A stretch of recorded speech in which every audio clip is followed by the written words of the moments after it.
लो खरे साहब आ गए। क्या बात है खरे साहब, क्या बात है, आज कहीं ड्राई डे तो नहीं? आज ऑफिस की तरफ कैसे? इनसे मिलिए, ये है उमेश, अवस्थी जी के लड़के, और मैं तिवारी। मुंह देखी बात करने की मुझे आदत नहीं उमेश जी। बहुत दुख है आपके फादर का। आना चाह रहा था आपसे मिलने, चलता भी था आपके घर की तरफ, लेकिन रास्ता कहीं और ही मुड़ जाता था जी। हमेशा। वैसे खुशी हो रही है आपको देखकर। चलिए, मौका तो बहुत गम का है, पर आपको बैठ के चाय में पिलाते हैं। चलिए आइए। चाय ही पिलाना करे बाबू, वाह नहीं, हम जानते हैं आपने अच्छों को खराब किया है। इनका जरा ख्याल रखिएगा, और उमेश जी आप भी ध्यान रखिएगा। हाँ, मेरे बारे में किसी ने पूछा तो नहीं तिवारी जी? अजी साहब, किसकी हिम्मत है जो आपके बारे में पूछे? वो क्या शेर कहते हैं आप? हम वहां हैं जहां से हमको भी कुछ हमारी खबर नहीं आती। तो बस आपको अपनी खबर रहती नहीं, और कोई खबर लेने वाला है नहीं। एंजॉय कीजिए। अरे हाँ, वो लक्ष्मी का फोन था कि वो शाम को आएंगी। खुद की खबर रहे न रहे, उनकी खबर जरूर रहती है। शुक्रिया शुक्रिया शुक्रिया। आइए छोटे, दो चाय लाना, हमारी वाली स्पेशल। तो यहीं बैठते हैं आप? जी हाँ, अगर दफ्तर आता हूं तो यहीं बैठता हूं। फील्ड वर्क ज्यादा रहता होगा आपको। आप जानते नहीं कि मेरा डिपार्टमेंट क्या है? सैनिटरी डिपार्टमेंट, यानी कूड़ा कचरा, नाली गटर और शौचालय। इसीलिए दफ्तर के लोग मेरे साथ भी छुआछूत का सलूक करते हैं। पता है किस नाम से बुलाते हैं मुझे? टट्टीमल। और कुछ लोग कहते हैं हग्गू इंस्पेक्टर, और अंग्रेजी वाले कहते हैं ओह शिट।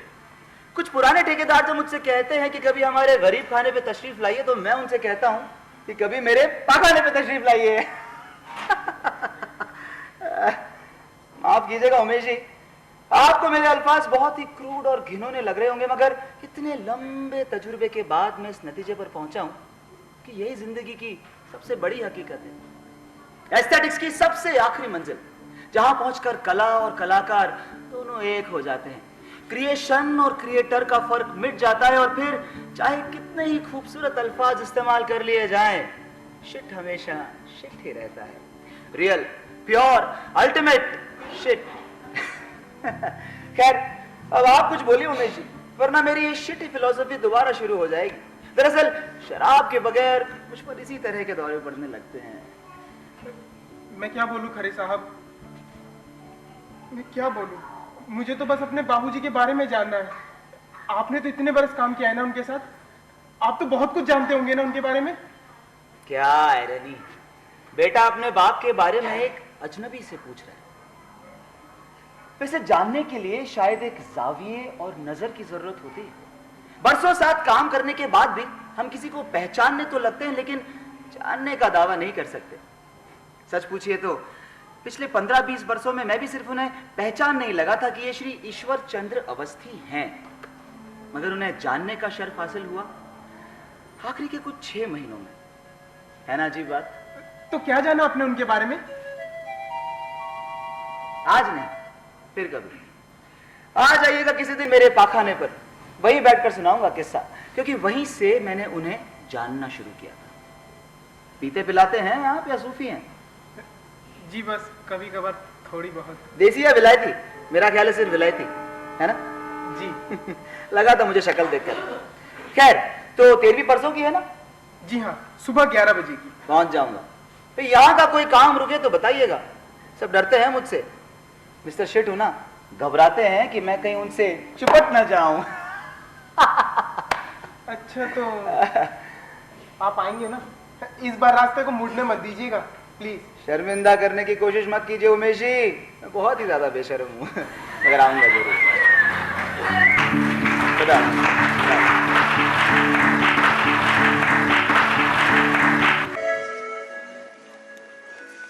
क्या बताता मैं उमेश, वो भी 13वीं के 2 दिन पहले।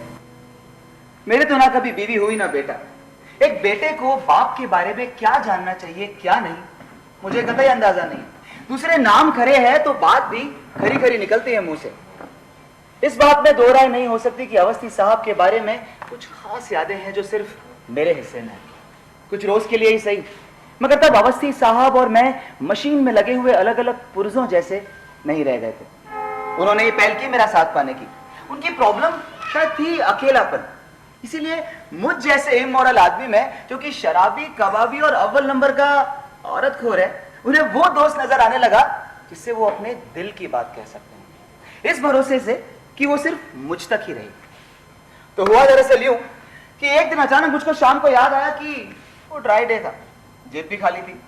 हमारे दफ्तर का चपरासी जगदम्बा हमेशा कुछ बोतलें छिपा के रखता है साइड बिजनेस के तौर पे, उधार भी दे देता है। फौरन दफ्तर पहुंचा, सब लोग जा चुके थे, मगर किस्मत से जगदम्बा मिल गया क्योंकि अवस्थी साहब अभी भी वहीं बैठे थे। मैंने बोतल ली, जेब में रखी और चलते चलते यूं दुआ सलाम करने अवस्थी साहब के कमरे में जा पहुंचा।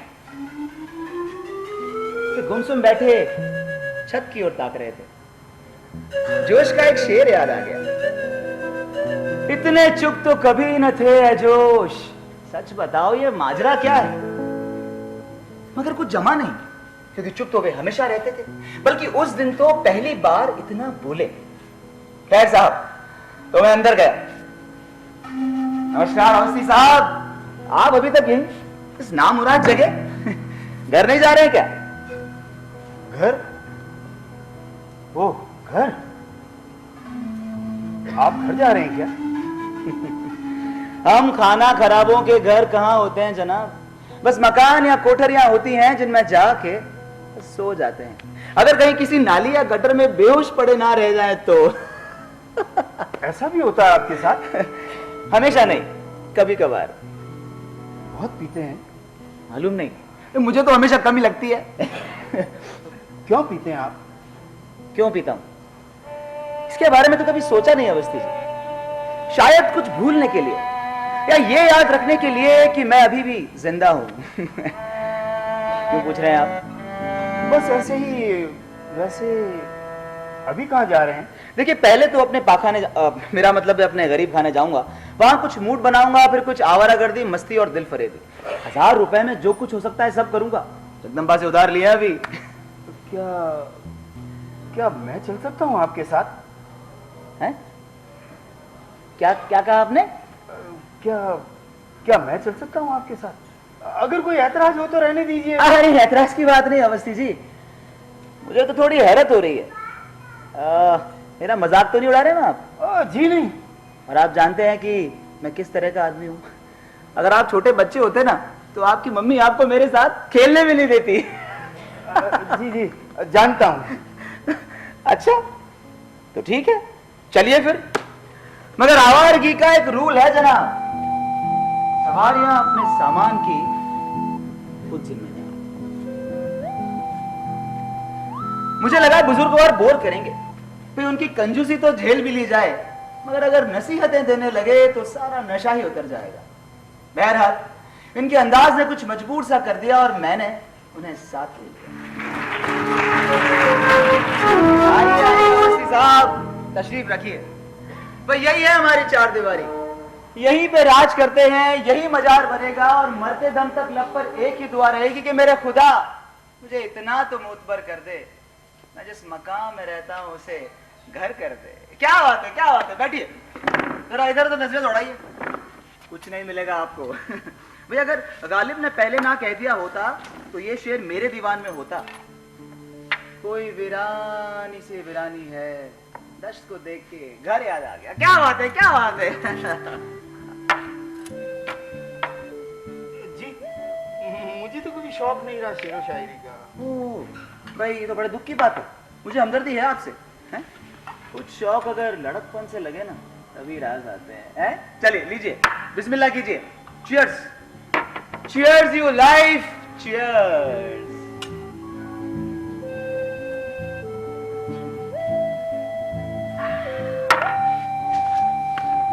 क्या हुआ, लीजिए ना। जी कुछ नहीं।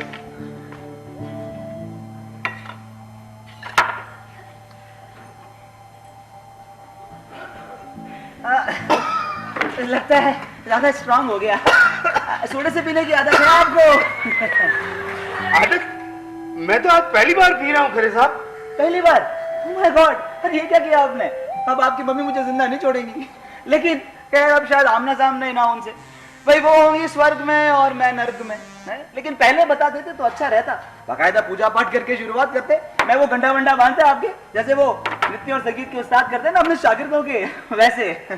बट कोई बात नहीं, लीजिए, cheers, cheers to your lost virginity, cheers.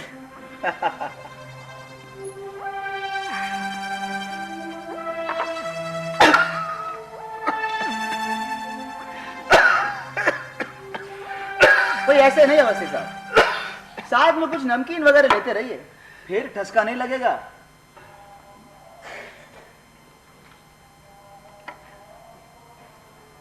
खाया नहीं जाएगा।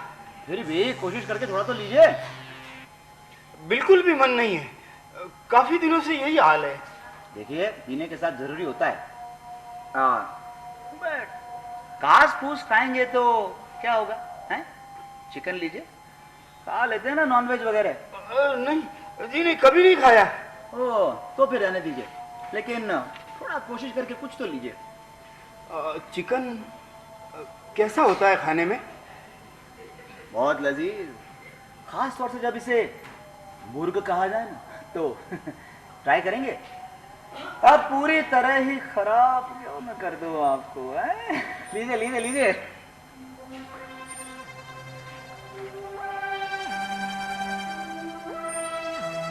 नहीं खरे साहब, आप कह रहे थे ना कुछ शौक अगर लड़कपन से लगे तभी रास आते हैं।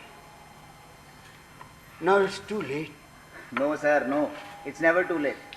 अरे हाँ, लेट से ख्याल आया, आपने घर में खबर कर दी थी ना, कहीं ऐसा तो नहीं कि आपकी बेटा और बहू आपकी फिक्र कर रहे हो? फिक्र? फिक्र तो करते हैं वो, लेकिन मेरी नहीं, मेरे पासबुक की, मेरे पीएफ और ग्रेजुएटी की। कई बार सुनी उनकी ये बातें, आज भी सुनी थी सुबह। खरे साहब, मैं बहुत सारा पैसा खर्च करना चाहता हूं, लेकिन मुझे खर्च करना नहीं आता। आप बताइए ना, अब कैसे खर्च करूं? है? क्या? मुझे पैसा खर्च करना नहीं आता। आप बताइए कैसे खर्च करूं? वाह, क्या दिलचस्प प्रॉब्लम है?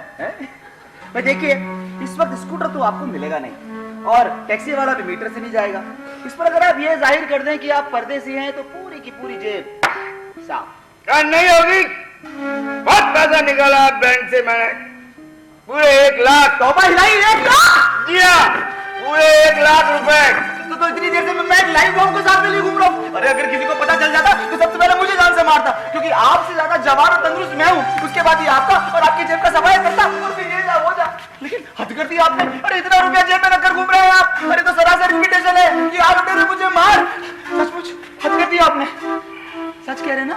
जी हाँ, बिल्कुल सच। मत दिखाइए मत दिखाइए, और ये चाकू भी उधर रखिए। जगदम्बा को पता है कि आप मेरे साथ ऑफिस से निकले, अगर कहीं नीयत खराब हो गई तो आपकी लाश को कहीं भी काट के फेंको, पुलिस तो मुझ तक पहुंच ही जाएगी। और इसके अलावा लोगों को शराब पिलाकर बर्बाद करने का तजुर्बा तो है मुझे, लेकिन जान लेने के मामले में मैं भी वर्जिन हूं और फिलहाल वर्जिन बने रहना चाहता हूं, इसीलिए आप चुपचाप बैठे रहिए।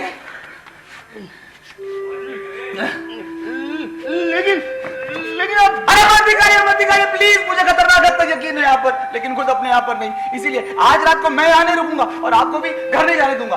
आप चुपचाप अंदर जाकर सो जाइए, कोई भी आए दरवाजा मत खोलिएगा और सुबह उठकर इत्मीनान से अपने घर चले जाएगा इन वन पीस। अच्छा अरे अपने सोने का इंतजाम करने किसी ट्रैंक्विलाइजर की तलाश में। मेरे पास है ट्रैंक्विलाइजर, ये लीजिए, कंपोज की गोलियां इसमें। क्या आप कंपोज लेते हैं? मुझे दे देंगे तो आप क्या करेंगे? कुछ नहीं, अब मुझे इनकी जरूरत नहीं है, मैं तो ये फेंकने वाला था, इसलिए आप रख लीजिए। शुक्रिया शुक्रिया, लेकिन ट्रैंक्विलाइजर से मेरी मुराद गोलियों से नहीं, गोलाइयों से थी। गोलाइयों से? मतलब? रहने दीजिए, आप नहीं समझेंगे। अरे क्यों नहीं समझूंगा, आप समझाइए। अरे अच्छा नहीं लगेगा आपको समझकर। लगेगा, अब मुझे सब कुछ अच्छा लगेगा। ये आप नहीं कह रहे हैं। ये आप नहीं कह रहे, ये शराब कह रही है। अरे सुबह उठकर कोसेंगे मुझे कि कैसा गिल्ट और हैंगओवर दे दिया इस घरे के बच्चे ने। अरे अब मुझे जाने दीजिए। लेकिन आप जा कहाँ रहे हैं? कीर्तन करने, एक देवी का मंदिर है पड़ोस में। मैं भी चलूंगा साथ में। अरे नहीं नहीं, उसका कोई भरोसा नहीं है, क्या पता खुद ही निकल पड़ी हो किसी भक्त की तलाश में। नहीं, मैं साथ चलूंगा। नहीं नहीं चलेंगे आप। अरे अब मैं आपकी कोई जिम्मेदारी नहीं ले सकता। लेकिन आपने कहा था और सामान की जिम्मेदारियां सवारियों पे खुद आपने कहा था। अरे हाँ बाबा कहा था, लेकिन तो मुझे ये कहाँ पता था कि सामान के इस सवारी के पास इतना भारी और खतरनाक सामान भी है। अरे मुझे तो मेरी जान प्यारी है। और आपको जान प्यारी है, लेकिन मैं साथ चलूंगा। चलिए आप मेरे साथ। अरे बुढ़ो, हाँ चले गए हैं? किधर जा रहे हो? मैं आपके साथ नहीं चल रहा हूँ, आप मेरे साथ चल रहे हो। पीछे चलो। अच्छा हाँ, मेरी कुछ शर्तें हैं। वो क्या? मैं आपको कहीं भी ले जाऊं, आप चुपचाप चलोगे? चलूंगा। कुछ भी ऐसा दिखाऊं जो आप देखना ना चाहें फिर भी देखेंगे? देखूंगा। अगर कहीं पिटने की नौबत आई तो आप मुझे छोड़कर भागेंगे नहीं? नहीं भागूंगा। और मैं भागूं तो आप रोकेंगे नहीं? अरे बाबा नहीं रोकूंगा। चलिए।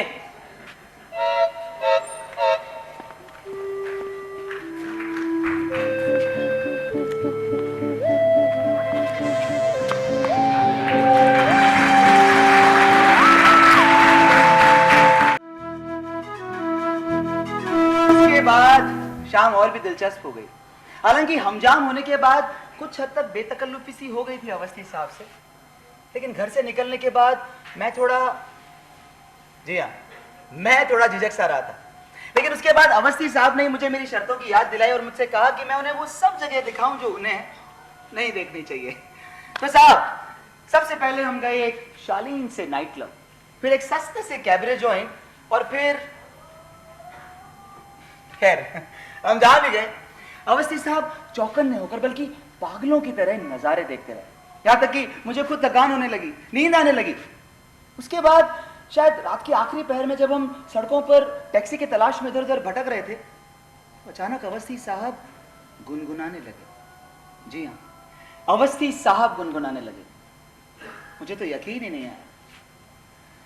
गीत जितना दिल गुदास था इतना ही उदास, जैसे उन्हें कोई शौक रास न आया, जैसे खुद फरेबी के किसी सामान में उनकी कोई दिलचस्पी ना रही। चाहे हो उम्र लंबी,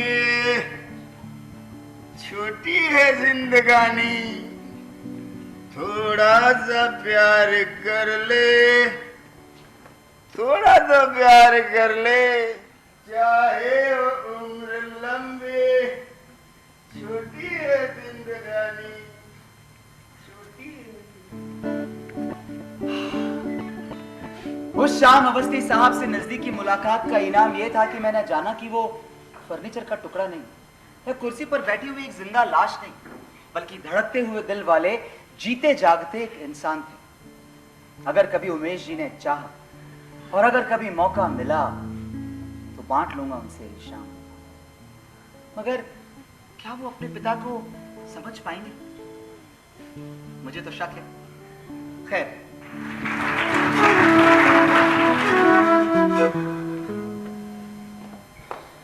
सॉरी खरे साहब, वेरी सॉरी। कोई बात नहीं लक्ष्मी, आओ बैठो। ये लो भाई अपनी अमानत। Thank you very much. आपकी वजह से रेजिग्नेशन के 6 महीने बाद ही सब कुछ सेटल हो गया, नहीं तो बड़े खोए खोए से लग रहे हैं। अवस्थी साहब नहीं रहे। क्या? हाँ, और परसों उनकी 13वीं है। ओह, अब तुम खोई खोई सी लग रही हो लक्ष्मी। नहीं नहीं, चलिए आप भी क्या याद करेंगे, आपको कहीं चाय वाय पिलाती हूँ। I mean, सिर्फ चाय पिलाती हूँ, अगर आप फ्री हो तो। क्या बात है, नेकी और पूछ पूछ। मगर आज चाय का फेवर क्यों?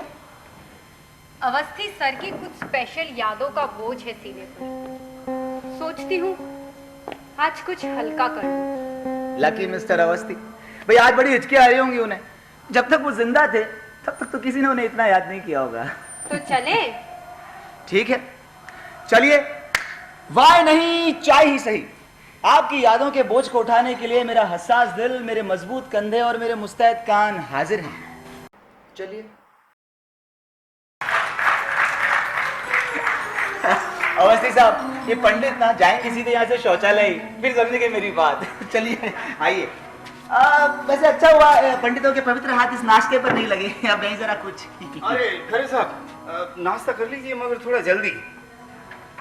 आप भी बैठ जाइए। कहाँ टाइम मिलता है आपको साइड से? वैसे खाने पीने की बात से ध्यान आया, छोड़िए पार्क या मंदिर का चक्कर, एक काम करते हैं, वहां पर ठेका या बार बनवा देते हैं।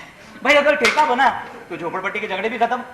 अरे वो आलम साहब का शेर है ना, जो मैं कदे में गए थे वो साथ साथ आए, गए जो दैरो हरम में जुदा जुदा निकले। क्या बात है, क्या बात है। थोड़ा जल्दी। हाँ ख्याल आया। भाई आपको तो शेरो शायरी का शौक ही नहीं। लेकिन साहब अगर एक बात मौके की और नहीं कहूंगा ना तो पेट में दर्द रह जाएगा। मैं कदा असल में एक ऐसा मुकद्दस है मुकाम जिसके दरवाजे पे लिखा है मोहब्बत का पैगाम। ये मुसलमान, ये हिंदू, ये सिख, मैं कदे में कभी होता ही नहीं ऐसा कलाम। क्या बात है, क्या बात है। चलिए धीरज रखो उमेश, धीरज रखो।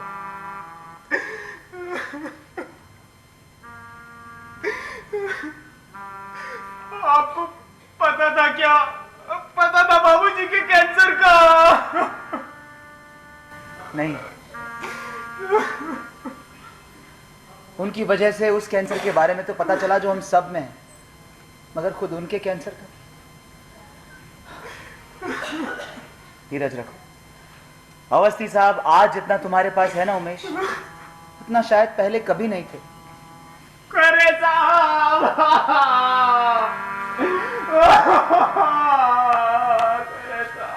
धीरज रखो।